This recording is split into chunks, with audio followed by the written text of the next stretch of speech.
Hi. Malar.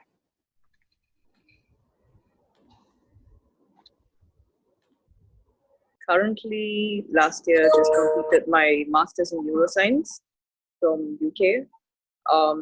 And I've worked with people who have Alzheimer's, Parkinson's, dementia. So I usually go towards the brain cognitive areas. I've also worked with children who have who come from really rough backgrounds, rough neighborhoods. This was in India. I've also counseled and worked with one of the top psychiatrists in India, where I've worked with people who've been diagnosed with schizophrenia, bipolar, most mental illnesses. Working under mental health has always been my passion, simply because personally my sister was diagnosed with schizophrenia. So when I was about 11 years old, and working under neuroscience has also been a passion, because I remember when I was a kid, I saw my sister's MRI scans, and that's when I was like, oh, what's that walnut-sized thing? I was like really young at that point. So, but the brain really fascinates me. I love helping people using creativity to kind of manage or cope with their illnesses, especially depression. Pretty much that. Thanks, Cheryl. Can we have Faz, please? Faz, a bit of an introduction. Hi, everybody. My name is Faz. On some days, I am rather slow. So today, I'm hopefully somewhere in between. I work with a couple of my good friends. We run our own management, consulting, and training and coaching practice. Our focus is a lot on making team leaders work better with the people in their teams. And that also includes getting into the right positive state of mind so that they can continue to create a good environment for everybody to enjoy their multiple days at work. So happy to be here. Awesome, thank you so much. Can we have the next speaker, Xiao-san? Can you tell us a bit about yourself, please? Hello, everyone. This is Yi here. So basically, my background is actually mainly focusing more on academics, because I have been teaching, lecturing for about few years now, 3 years now in INTI, and of course from previous institution, there's 3 more years from there. So mainly, I think today, the reason I think I've been invited as a panel here is really looking into the academics point of view on things, on how this whole shift of change towards physical, especially physical classes, offline classes, and physically speaking with your students, how they are coping with now all changing everything into online basis, and also mainly also from our side as educators as well, how we are looking into shifting from our physical classes to online right now, and taking note of our day-to-day basis as well. Yeah. Thank you so much. So welcome everyone. A warm welcome to everyone who's here, from the speakers to all the participants that we have today. So the reason why we started this whole series, and I think it's very important where we're at currently with the COVID-19, there's a lot of uncertainty with what's happening. You don't really know what to expect. You don't know what's going to happen tomorrow. You're just kind of waiting. And sometimes that can make us very, very concerned and worried. And some of us have lost our jobs. Some of us are worried we will lose our jobs. Some of us are barely surviving as it is, you know. So there's so much of fear. Some people are even afraid of getting infected. Every time you leave your house to buy groceries, right, you think to yourself, do I really need those eggs? You know, like, no, I mean, I can do without eggs, you know, I can do without bread. But it is real, you see, these feelings are really real. But how do we deal with all these emotions? I mean, anyone, how do you think we can start dealing with these emotions? A lot of people are saying, you know, you should not be afraid. But the fact is we are afraid, right? So what can we do?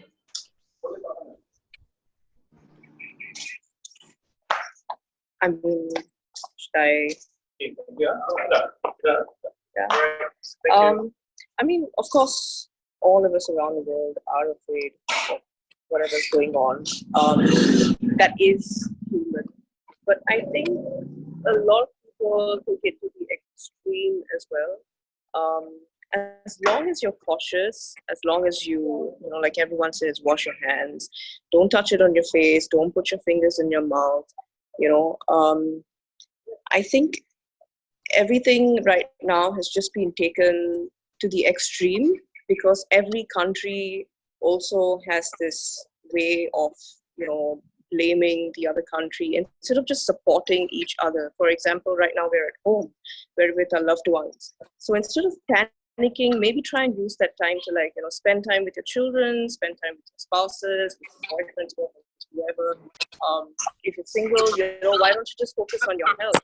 Because it is, it is kind of proven as well that when you work out, when you kind of I know we can't get out right now to work out, but you can do simple exercises at home. It kind of increases the dopamine levels in your brain, and that kind of makes you feel happier. It's natural to stress. I wouldn't say don't stress about it. I wouldn't say don't be afraid, but don't be overly stressed about it and don't be overly afraid about it, because sometimes when you're just overdoing a lot of things, that can also give you that can also make you fall sick. So, and then you will panic more, because although it's just maybe a normal, let's say, because I know a lot of people right now who are falling sick don't really have the virus. They're just falling sick because they are just so stressed about the virus. And then when they go for a test, it comes out to be negative. So the more you stress about it, the more you're going to fall sick. So do you want to overly stress about it and fall sick? Or do you just want to use this time to focus on yourself, to distract yourself? If you're so afraid of it, go spend time with someone else. Go spend time with your children. Spend time with people around you. Talk about it. The best part is when we are stressed about something, or we're so afraid of something, and we have people around us. At least we've got people around us to talk to us and to talk about all these kind of things. Talk about it. Tell someone around you that I'm really feeling stressed about it. I'm afraid. Whatever it is, go watch a movie together, work out together. Just keep yourself busy, because at this times in the lockdown, when we can't go out, yes, we do feel like we're in jail. But the fact that we have our loved ones around, the fact that we've got technology around us, I think we should kind of make use of it, the most of it. Because the more we keep telling ourselves that, oh my God, I'm going to get this virus, get this, get that, you're basically putting yourself into that thought process, and you are going to fall sick.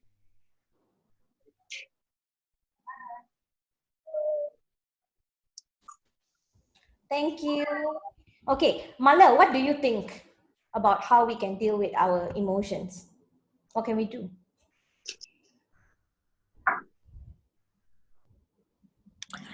Thanks, Cheryl. I think firstly, for me, the one that bothers me a lot, I think, is first we need to be real about it.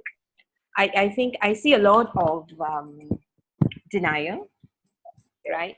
I see a lot of denial in the sense that the positivity scares me. So I either see extreme positivity where everyone is saying, we'll get through this, and stay strong, let's go back to normal. I think the fact that we need to accept that it would be a new normal, right? Now, so I look at it as three transition, right? So I think what we're going through now is, I'm not too sure whether all of us have truly got through the shock stage, because it came so quickly. It takes a while for it to sink in that it's really dangerous. And I think, yes, people will go through panic, and that's normal.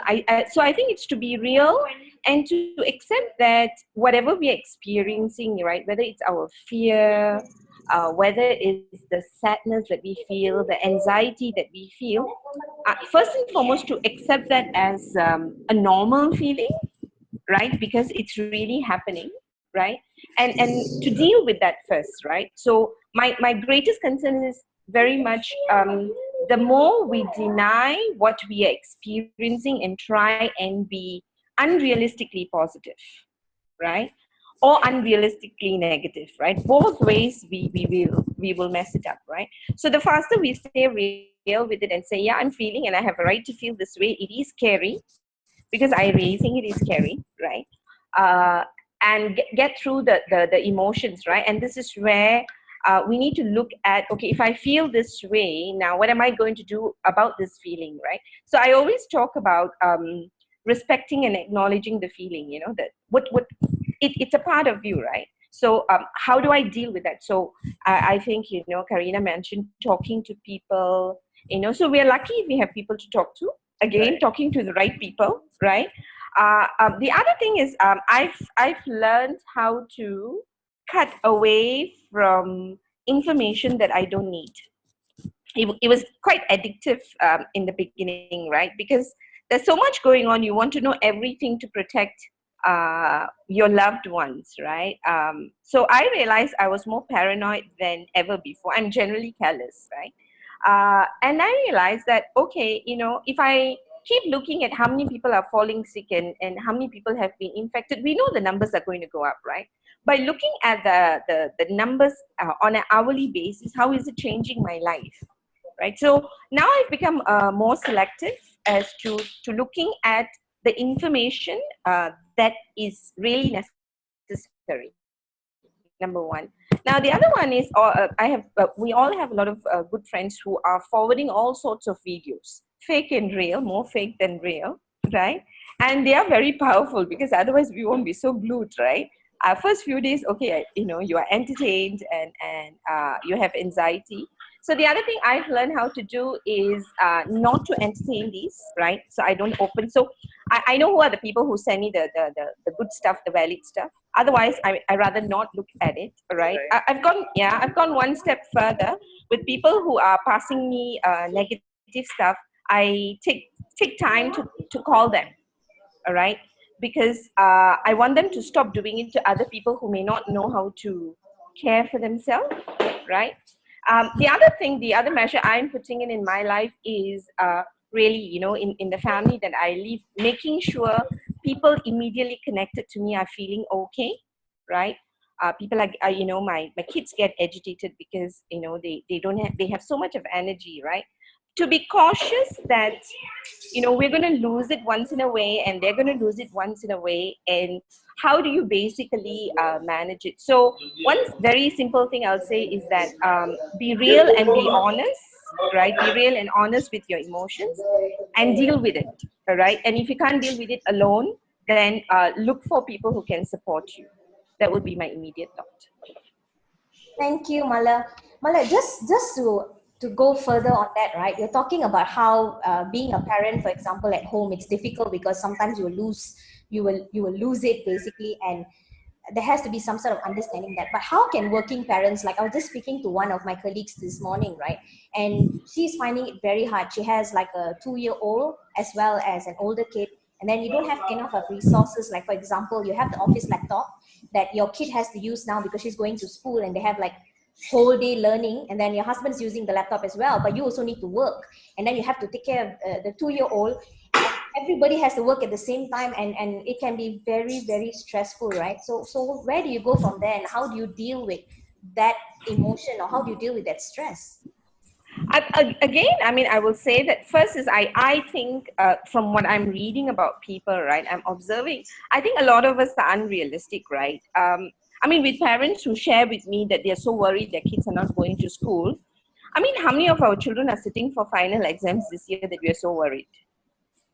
So I think the first question is the worry about children not keeping up with schoolwork. I'm not too sure how real it is, right? So I think we are overly worried.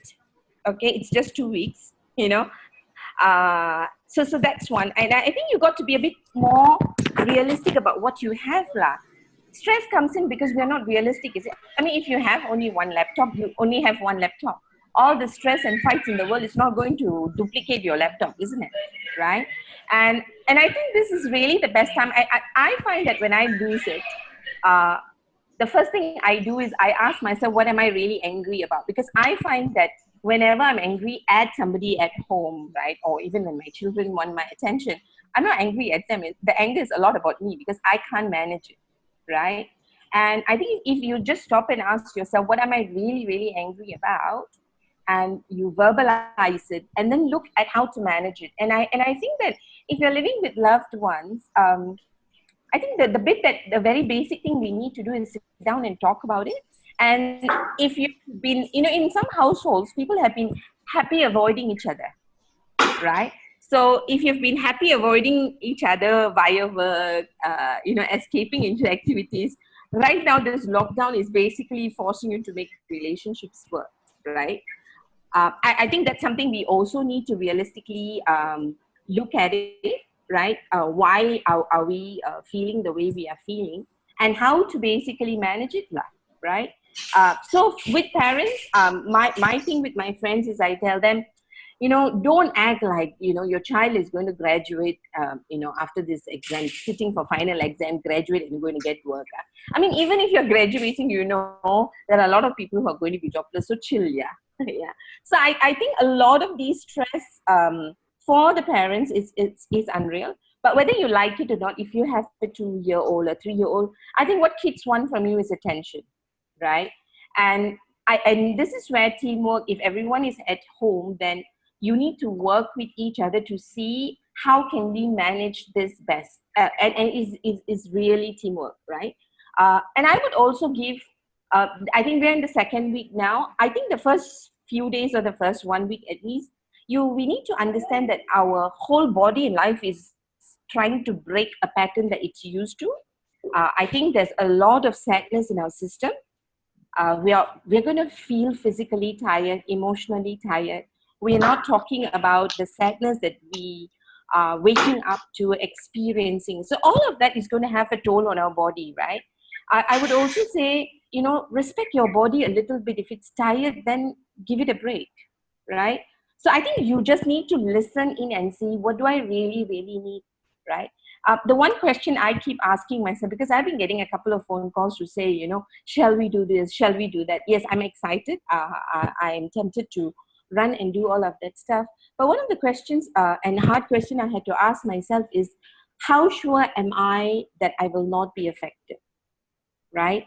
And if I'm affected, if I know I'm affected, how would I use the time?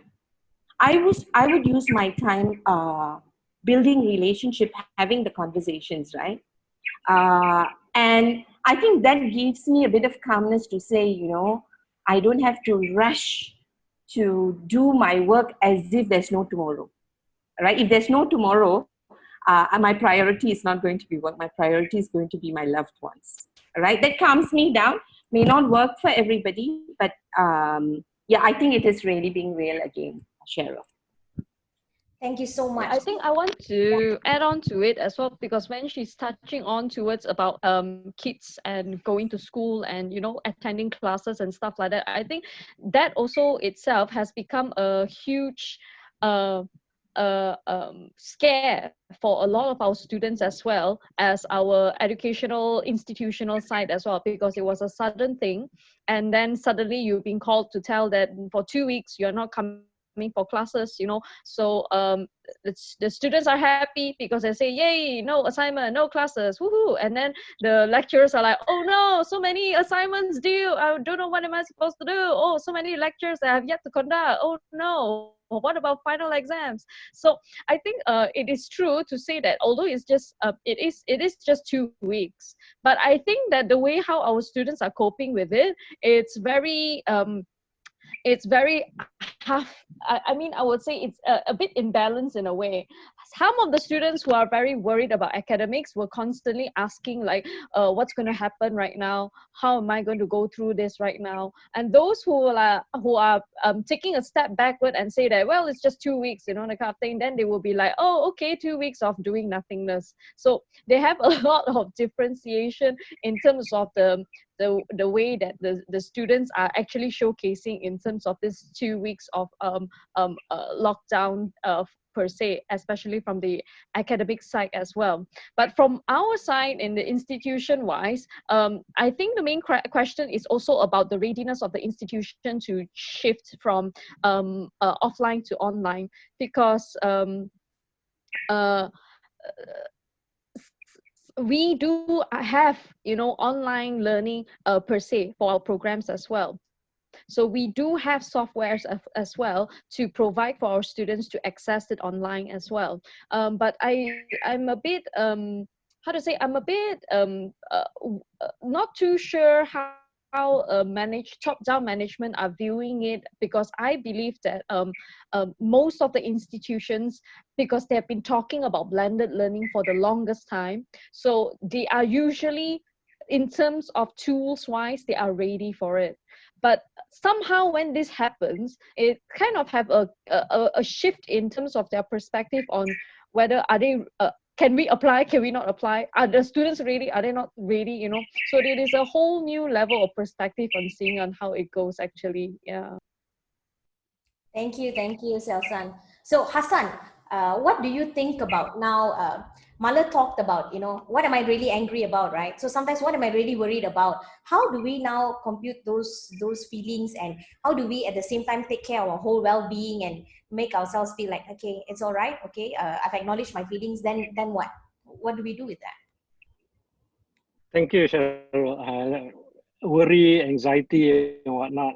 First of all, we are just a human being, and in our evolution, it is normal when there is a danger or threat. It is either fight or flight. Yeah. So if you binge watch Netflix, it's like flight. Yeah.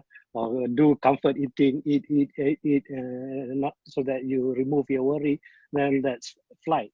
But if you want to face it head on, this is difficult. While we say the other techniques are go and talk to people, self-talk. What is number one?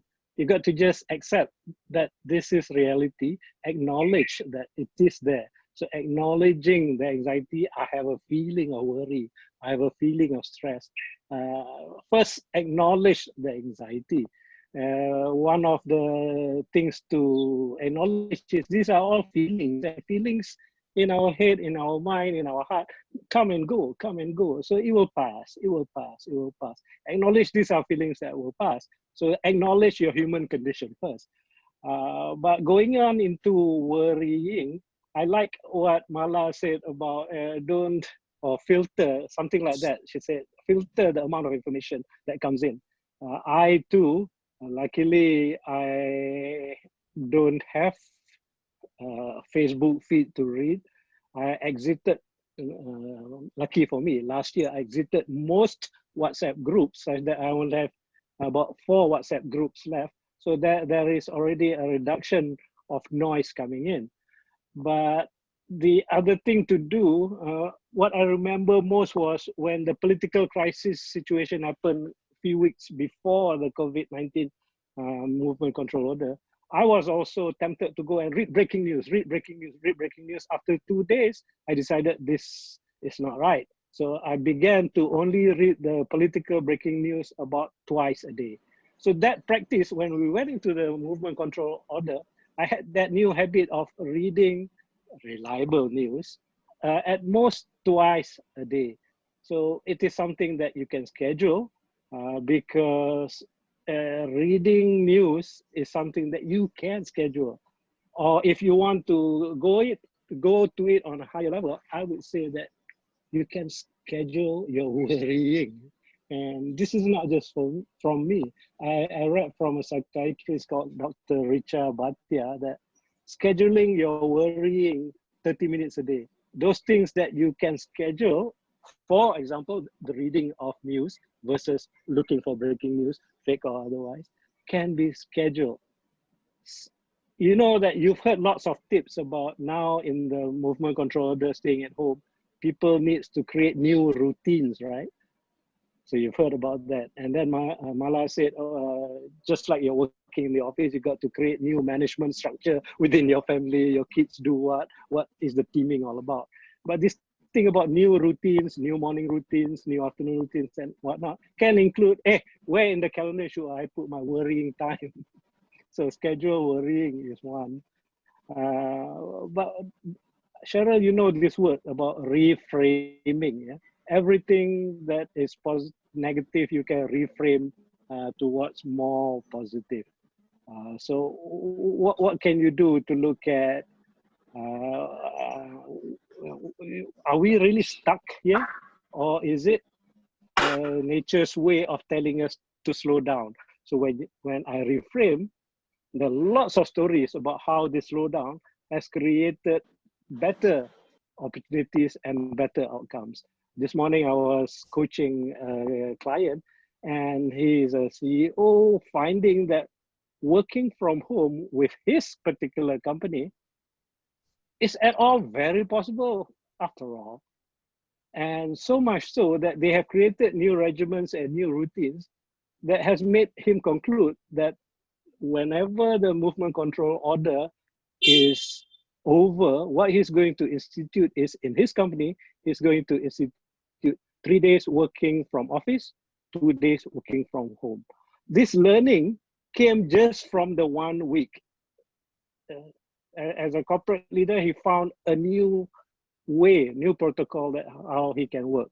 So it's not all negative. You know? When you reframe and learn from the existing constraints, you will find new opportunities. So that was very inspirational, I thought, from that coaching client. And when it comes to well-being, I would just like to remind us, like Malar said this, sleep is important. Don't change your sleep habits. If it's 7 hours, keep it to 7 hours. Moving in well-being is important. In the office also, we remind ourselves not to sit down too long. Now that you're in 1 week of staying at home, do you sit on the sofa too long? Keep on moving. And exercises, we need to substitute. I cannot cycle anymore, so I do gardening in the first week. In the second week, I don't know what I'll do because I've almost finished my gardening project. But I have another coaching client this morning who said she just used Zoom or video conferencing with her friends. They do the YouTube walking exercise for 20 minutes, but she doesn't do it alone. She is buddying with someone just by, could it be on WhatsApp video, FaceTime, or Zoom? Simple technologies can help you substitute what you used to do physically to do virtually. So there you go. I said, acknowledge your anxiety. Feelings will pass. The situation will pass. Number two, reframe the situation. Make and find opportunities. Just like my CEO client found opportunities to change the work culture or work protocol later. And number three, find new ways of still taking care of your well-being, especially sleep and movement. Thank you, Cheryl. Thank you so much. So let's move on to Faz. Faz, can you tell me what you think? You lead teams, right? And you cope with team members, especially leaders, right? And I think what Xiaosan said earlier about how organizations are now trying to implement certain structures. And I think a lot of organizations are also worried like, oh, are you working at home? Are you clocking in? Are you sitting and doing the 7-8 hours you're supposed to? So sometimes, how are you leading teams, for example, when you're talking about those kind of things? And we know, as what Hassan said, right, media is kind of bombarding us with, it has a 24/7 news cycle, and there's so much of information coming in. We have to be really selective, and that's very important. But how do we take all of this news coming out, and also this anxiety that I think bosses have as well with their team members? Are they really working? How does that work? Can you share with us a little in terms of how do we deal with that? I'm not sure about the other people in this call, but I wonder if any one of you have ever experienced being measured for the number of hours you put in rather than the result that you should produce. I suppose that's the mother of the invention of punch card systems. Huh? So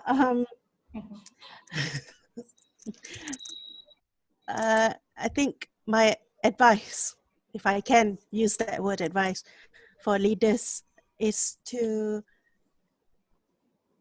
recognize that it's okay to be wrong about certain things. I think we forget that we want to be proven right a lot. And I speak for myself first and foremost on this. It's so important to be right. But then what has this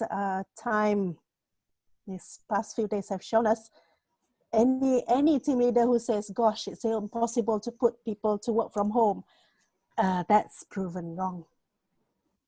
It's impossible to have people working from a distance, telecommute, also kind of wrong now, right? And I think it always begins with our own self. It's okay to be wrong. And now it's about what are we going to do about it? Perhaps it is time for us to really look at this new normal, because this is the new normal. You know, after 2 weeks, I don't know if there's an extension or not, but at least we have 2 weeks of working in this way. Are we going to go back to the normal before this normal? How are we going to go back to the normal that was before this normal?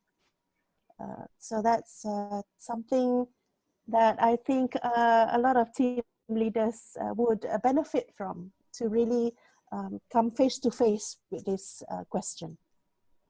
Perhaps this new normal can continue for some time. I don't know, because when was the last time we faced anything like this anyway? Probably never, not this way, right? So it always begins with ourselves here. What is it that we want to achieve? This question of how many hours have you been putting in? Are you really working? I think the real question behind the question is, are we as leaders very, very clear about what is the expected results that we want to see from our team? All right, so it's time to really look at what is the real question behind the question as we move on in this new normal that can be both frightening and exciting at the same time. I like what you said about the new normal. I love that, because that is talking about the reality of where we are today. And though we're talking about acknowledging emotions, getting through the emotions, how we feel about it now, where do we look for support? Like, there's a lot of people now looking, externally for support. Where do I get this support? I know, like, sometimes I know it's okay for me to be angry, it's okay for me to be sad, it's just part of my emotions. But how do I support myself during this time? Maybe it's hard for me to tell myself, okay, calm down. Where else can I look for support in order to kind of go through this crisis? Like, for me personally, my parents are both back in Teluk Intan. There's been a lot of cases recently, and I'm the kind of daughter, anything happen, I'll just drop it and go home. And now I can't do that, obviously, right? So there is some form, I constantly tell myself, it's okay, it's all right, acknowledge your feelings, it's okay to feel this way. But sometimes, I know a lot of people go through this. How do you support yourself in this time where at any time anything can happen, and especially in a case where it's not about you anymore, it's about someone else, and how you're reacting about someone else? I think it's easier for me to deal with things about myself. But what kind of support do you think we need at this time, and where can we find it, right? So anyone, open to anyone who wants to comment or tell us about where we can find such support through this crisis, in terms of getting ourselves mentally stronger or dealing with our emotions, guys. Anyone want to pitch in on that?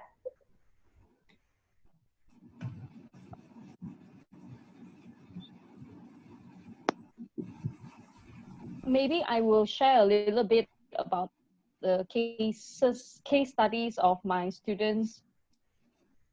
Maybe that will be a good ground to see how this can be worked as well, because of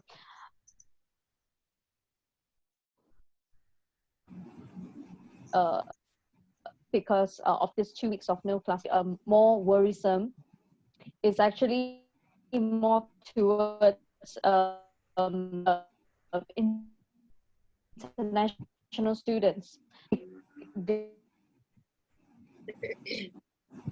It's a bit redundant, not necessary, should be,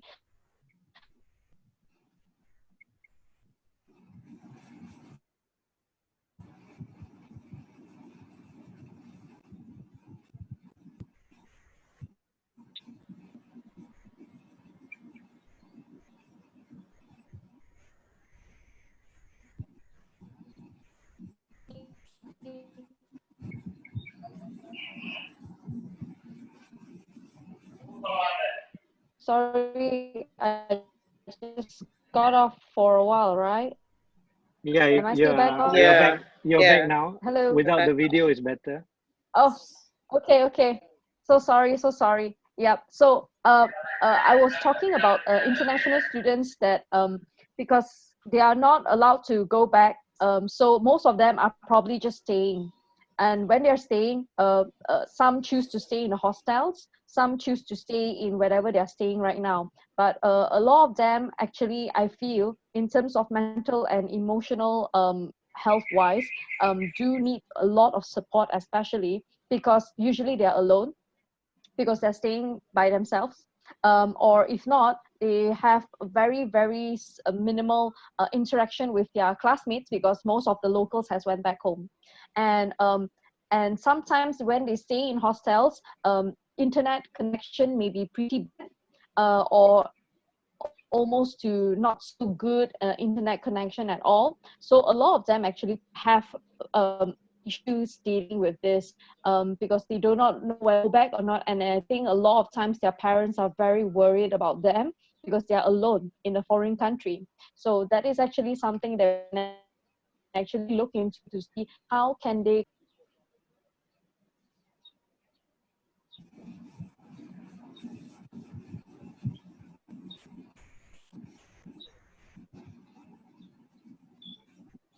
cope with things like this actually.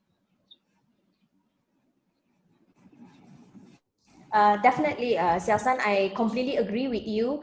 I think when it comes to those people who are not from Malaysia, whether you're working here or you're a student here, it's really a hard time for them, because no matter what we say, like even though you're not sitting and holding your parents' hands, or whether you're not exactly holding your spouse's hands, having them there, that kind of support kind of helps through these times. So for me, what I do for my students is I try to constantly keep a line of contact, always kind of check up on them, ask them how they are, especially for the international students, to let them know that, hey, I'm here. If you need anything, I'm here.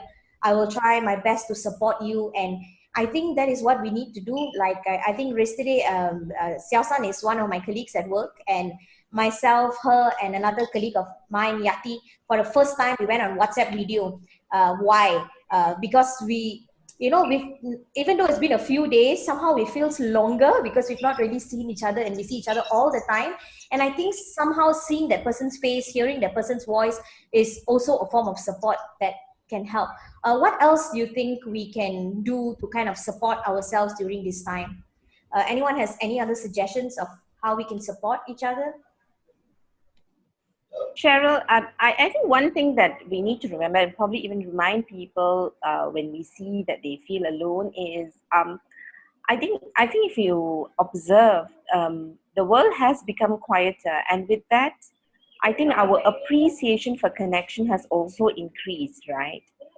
And it's quite amazing and inspiring to see how people are just waiting for an opportunity to give a part of themselves, right? So there's a lot more compassion, empathy, right, for people who have settled, right?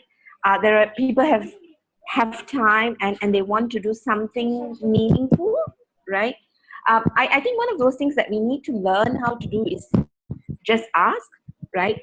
And usually, what I've told people is that, if you look at your network, rightfully in good times we should have built good friendships and good network, and these are people who will come in to support, right? And one thing for people to contemplate now, if I feel alone and I have no one to call on to, probably I need to relook at the way I want to reinvest in my time in terms of friendship. So that's the learning. But having said that, I think if you just are willing to be courageous and put out what you feel, and to say that you need support, I'm very optimistic people will offer you the listening ear, the shoulder to cry on. And I'm talking about total strangers, because we have seen how people have come together during crisis, right? Because I may not be an international student, but I could have a nephew who is studying somewhere else, and it evokes my emotion as an aunt. It evokes my emotion as a human to say that, I want to reach out to this young person because someone would reach out, right? So I think we just need to brave ourselves and just ask, right? And don't sit there and expect people to know you're okay, because most people, on screen they look okay, right? So I think, yeah, find courage to just shout out. Yeah. I would like to add on to that. I think what Mala's saying is really true. When at times like this, I think is when most people realize that, this is when we have to build relationships, build our friendships, try and, if you've got friends abroad, especially, I do agree, international students here all alone. I was an international student when I was in UK. So I was thinking, oh my God, what if this happened when I was in UK and my family was all around the world? Because honestly, personally, my family is like in 4 different countries right now. That's including me. So, and it's 4 different time zones. So that's also one thing. But, the fact that we still keep in touch, we've got technology. I do worry, they worry about me because, I'm the baby in the family. So, it's always this thing where, since I'm alone, my family keeps checking up, I keep checking up on them. I think, and because we're not used to it as well, because before this, everyone was just busy.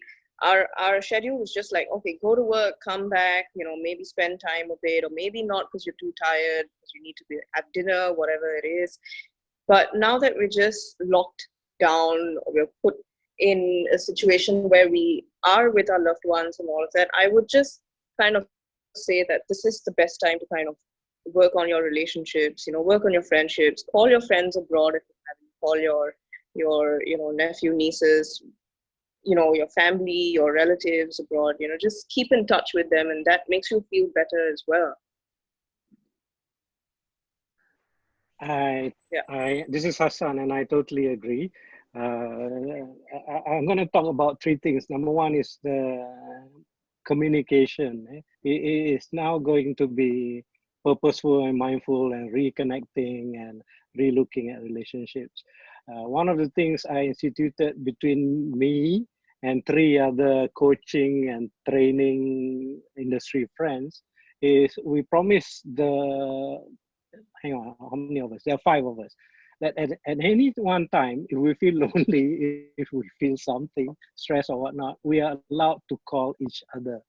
And it used to be that the protocol was, his name is Jeffrey. Jeffrey would text me first, son, are you okay? Can I call you? But now we are going into the next one, which is even without texting, Hassan is allowed to call Jeffrey, and if he's available, he's going to pick up the phone. If he ain't available, then I can go and call Jacqueline, or I can go and call Gopala. So we've changed the protocols of initiating communication to allow for us to just butt in and call each other. And the other thing that we're finding useful is, other than just talking on voice, there is WhatsApp video, there is Facebook Messenger video that you can talk, there is Zoom, there is Skype. So putting the face to the talking now in this period of being at home adds another dimension of getting support. So that's what I'm doing with my friends. And then the second thing I'm going to talk about is what can we do to give support. I initiated, luckily it was before the movement control order, the same 5 people, we have a support group who we want to meet once in 2 months and just talk about our problems, give ideas to each other. And with the movement control order, we did another meeting just for 1 hour, just to talk and just to share turn by turn, and then be able to give ideas to each other. So it was 1 hour, and from now on we're scheduling it at regular periods. So again, the new routine of putting it in your calendar, a support system that is so semi-structured, I would call it. We have a 1 hour call, 5 of us share and talk and remind each other. So that one is scheduled, not ad hoc like the first case I mentioned just now. So what can I do to create a support system? So I happen to be facilitating that one and organizing organizing that one on a regular basis. The number three thing I think to talk about is this helplessness zone. We can turn it into a helping zone. In our capacity, there are many things that we can do with our abilities, talents, and core competencies, whatever you may call it.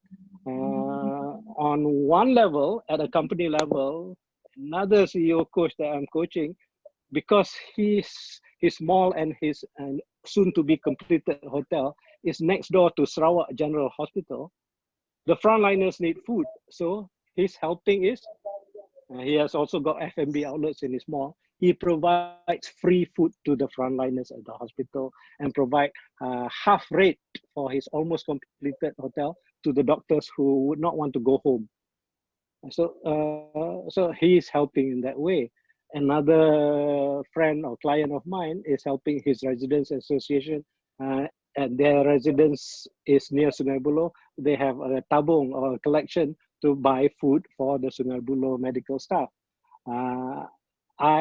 Because of my capability of facilitating meetings like that, I reached out to 27 business leaders last Sunday, and I said, can I host a meeting that we discuss our problems in this day of movement control order? So 9 decided to join me in that call, similar to this call. So I'm going to have that 1 hour call this Thursday.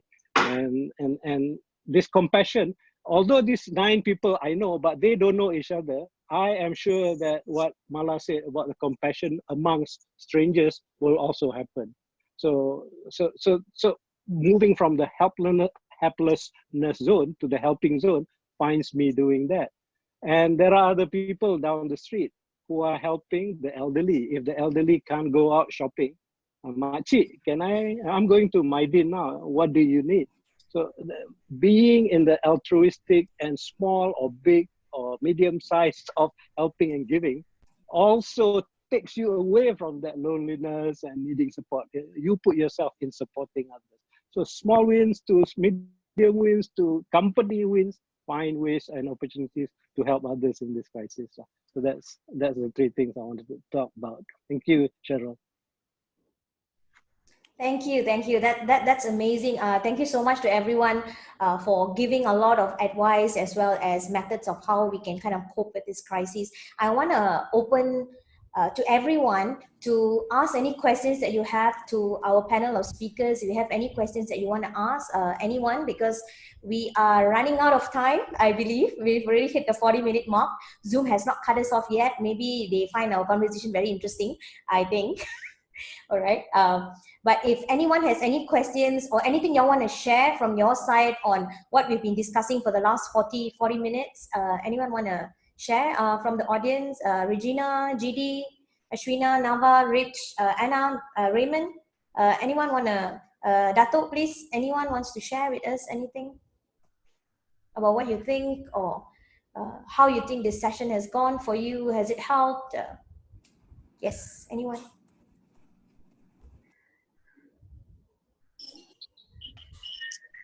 GD. Well, during this period, I decided to go through my phone book. And I had a long lost friend who lived in Arizona. And going through my phone book, I finally found him. And we text each other and say, hey, you know what? Such an outbreak brought us together. And I'm sure a lot of people can do the same. Just go through the phone book. It's the best time to look out for your best friend and call them and check with them. I was sharing this in the last call and other conference call as well.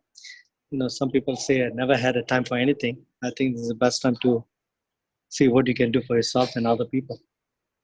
So I think for the international students, I think it's good time to look out at the phone book, call your local friends, talk to them, keep them occupied, keep yourself occupied, and make sure the right information go into your brain, make sure you digest it properly, and do what is needful. I think that's pretty simple. Thank you, GD. Thank you. Anyone else want to ask any questions or provide some input to us about what you're doing in order to cope or survive currently in the COVID-19 situation? Anna or Ashwina, do you want to say something? Don't be shy.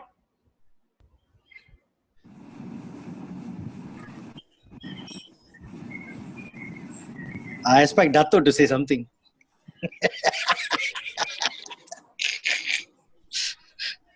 Come on, Dato, you got to say something. Come on, Dato, say All of something. you are shy. I'm a listener, you know. Yeah. Everybody knows that. Cheryl, this is Hassan. Can I help? Because Ashwina wrote in the chat, and I will read her question on behalf of her. All right. Ashwina says, I have a question on student perspective. Usually the students don't really speak up about mental health. How can we just approach and let them know that it's okay to express and speak out? Because some of them definitely do have toxic family out there. Not everyone is lucky. So how can we help these people out? They don't want to speak out because mental health is a taboo. So that's Ashwina's questions. And thank you for the question, Ashwina. Thank you, Ashwina. So anyone want to chip in on that? How do we deal when we are within certain frameworks where we don't have family that are supportive or family that are toxic? Now, instead of, maybe some of us have been hiding away from that situation, and now we have kind of put in that situation. Now we don't have a choice. We're locked down with them. So how do we deal with that situation? What do we do? Hi, Cheryl. Hi, Hi everyone. Yeah, with regards to Ashwina's question, I think the first thing is not to address that it is a mental health situation. As a student, I don't think, even myself, for example, with a foundation assisting, you know, and advocating mental awareness, I don't think we are in the right position to actually call it a mental health situation or a mental health problem. That itself is a taboo. I think it's more probably like they are feeling depressed or uncertain, unsure of what's going to happen as a student. Look, it's also happening to adults. It's not just to students. You know, we've been all so busy and yeah, I know. We've all been so busy and caught up with our daily jobs and work. You know, and then suddenly we are thrown into this deep end of the ocean where it's either you swim, you know, or you die, sort of thing. You know, in that sense that you got to learn to live and survive on your own. So what's happening here is, I think one thing that we must realize is we are actually quite agile. And this is a situation where we learn to adapt and become agile. So we learn to move with that flow of things that is now dropped onto our laps. Examples, home. Look, I've never stayed more than 2 days at home, and suddenly this is my 7th day at home. You know, but I think turning it the other way around is, what do I do at home, rather than, oh no, I have to stay at home. So it was from okay, reading research papers, to cleaning up the store, to, you know, yes, being a couch potato in front of Netflix trying to catch up. Or I tell you what, the best thing that has happened in these 7 days for me personally is there has been so many people who reached out. You know, Mala was one of them who actually delivered food yesterday via Grab delivery. You know, so I think this is a good time that people are coming together. I'm taking it as this is a time that you sit back and you appreciate other people and show your appreciation as well. Like GD say, you know, go on the phone and call someone. I think Hassan said the same thing about getting in touch and setting up groups and, you know, support systems, you know, things like that. There is actually a lot to do. And I honestly, I never thought I would survive 7 days, but here I am on the 7th day, and I'm going to say, as much as most people would hate to hear this, but bring on another 7 days. If that's going to, you know, help the situation out there, that's going to, you know, calm everyone from, you know, wondering whether you're going to catch this deadly virus, and if it means staying at home and being productive, I think it's time to sit down and make a list of what do you want to do in the next 7 days, because you know whether you like it or not, the next 7 days is lockdown.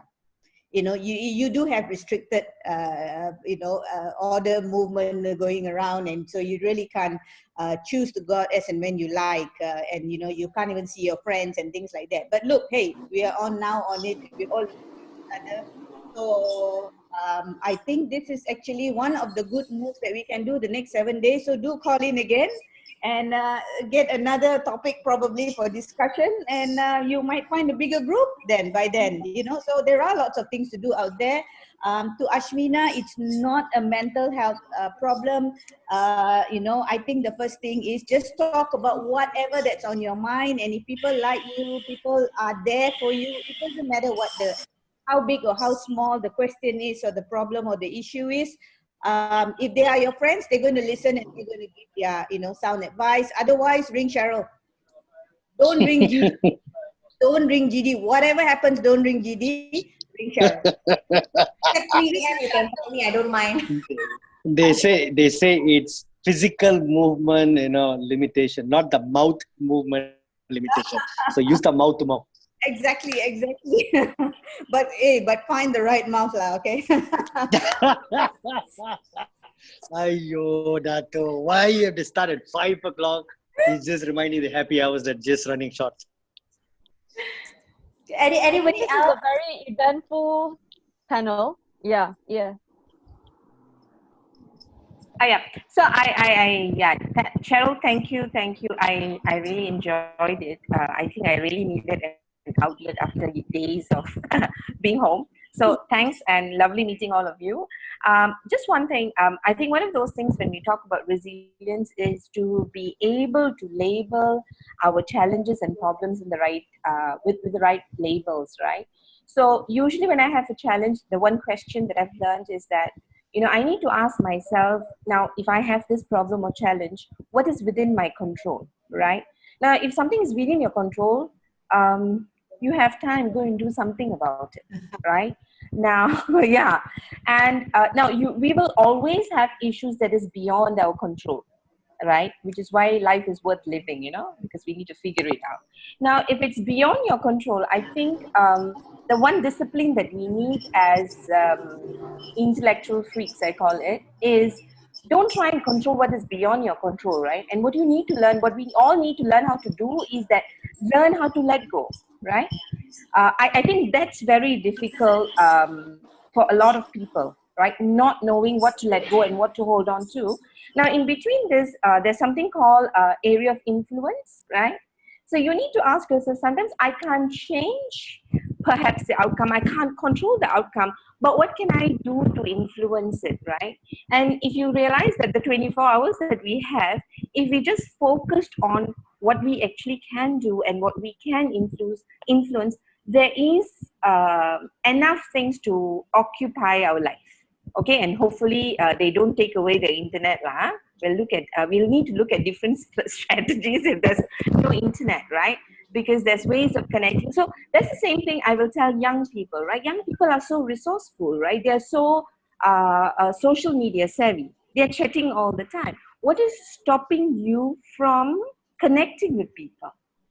Yeah, from asking for help, from just putting out a question and say who is available out there, right? All it takes is to ask and take control of our life. And quoting Hassan again, right? I loved your helplessness to helping, but really helping will lead us to hopefulness, right? Because when we see good things going around us, right, it really inspires us to want to give more, and that itself is already a positive injection to do a lot more things, right? Yeah, thank you. Have a good day. Thank you, everyone. Anyone else have any last words? Xiao San, do you want to say anything about the upcoming session? Yes. So thank you, everyone. Thank you for giving me the opportunity to be here as well. It was our great. I think it was a pretty good first session of discussion for panel like this. I hope more will come. We are actually planning for another one. I think this Thursday. We'll be updating it soon. The the confirmed time and the confirmed the day will be probably Thursday. Most definitely, it's just the timing wise. But we'll be looking more towards specifically looking into online learning per se, more towards academics ground, but we're going to get few panels, inviting few panels from different institutions and also from the management side to see how they're coping from offline to online basis, the e-learning part of it, managing e-learning, maneuvering e-learning actually. That's going to be our next series. So if anyone is interested, please come join us. Thank you so much everyone for your time. I think we really are getting a lot from today's series actually. Yeah, thank you so much. Definitely. Thank you so much. And the following session, we have episode 3 already in the process. We are going to be looking at internal communication, which I think is very important. How are organizations kind of communicating to their employees, what's going on. I think we talked a bit about that earlier, but we're going to go deeper looking at organizations and how they're communicating, whether it's in terms of written communication or it's in terms of spoken communication, email, whatever. Are they going just completely silent and making people, have fear and anxiety? What can the organization do in order to ensure that information is going out well and people are receiving it, and just keeping in touch with what's going on with your employees. So that will be our third session. So thank you very much to everybody for coming. It's amazing to see all of you. It was very last minute from our side to open it out. We're still trying to figure out, hi GD, finally see your face. We're still trying to figure out how Zoom works and stuff like that. So please, sorry if there's any issues with interruptions and things like that. Thank God the screen didn't go off. Thank God for that, Hassan. Hassan was helping me earlier to kind of figure things out, and we did a bit of a pilot session. So I would like to say from the bottom of my heart, thank you so much for everyone who came today. And just stay tuned for our next update on the next episode on e-learning, as well as the third one on internal communication. Thank you. This is the Me series. First episode done. Bye, guys. Thanks, Bye. Thank Cheryl. you. Bye. Thank you. Bye. Bye.